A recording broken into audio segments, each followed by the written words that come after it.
جو سورہ ہے اس کو نہیں مانتے، وہ ماننا نہیں ہوا تو انکار ہی ہو گیا۔ قرآن مجید کی فلاں سورت کو یا فلاں آیت کا انکار کرتے ہیں تو پھر وہ قرآن کو نہیں ماننا ہی ہوا ہو۔ اس کا مطلب یہ کہ آپ قرآن میں نقص نکال رہے ہیں، قرآن میں ایڈیشن اور ڈیلیشن کے آپ قائل ہو گئے ہیں، جس کو تحریف کہتے ہیں۔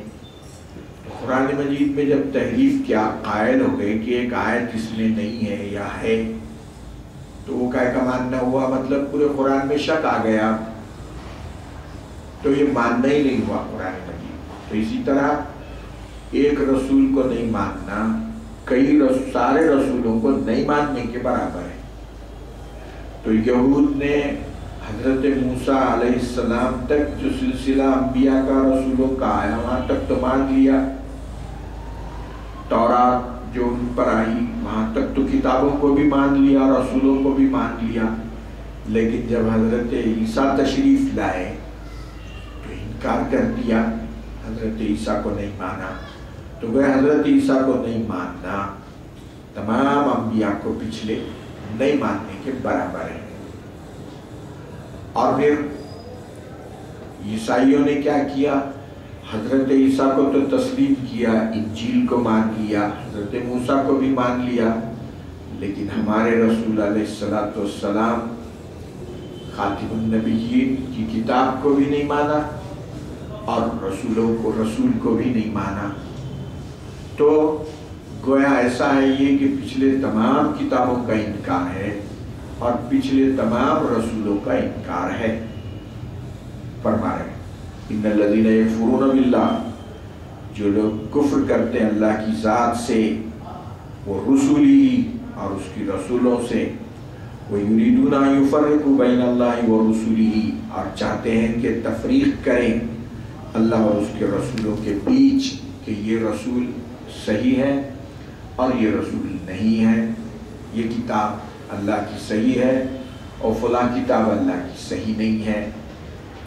وَيَقُولُونَ نُؤْمِنُ بِبَعْضٍ وَنَكْفُرُ بِبَعْضٍ، اور صاف کہتے ہیں کہ ہم بعض کو تو مانتے ہیں بعض کا انکار کرتے ہیں۔ وَيُرِيدُونَ أَن يَتَّخِذُوا بَيْنَ ذَلِكَ سَبِيلًا، اور اس کے بیچ کا راستہ تلاش کرتے ہیں۔ اولئک هم الکافرون حقا، حقیقت میں یہ جو یہود ہیں۔ مولانا تشریف لائیں۔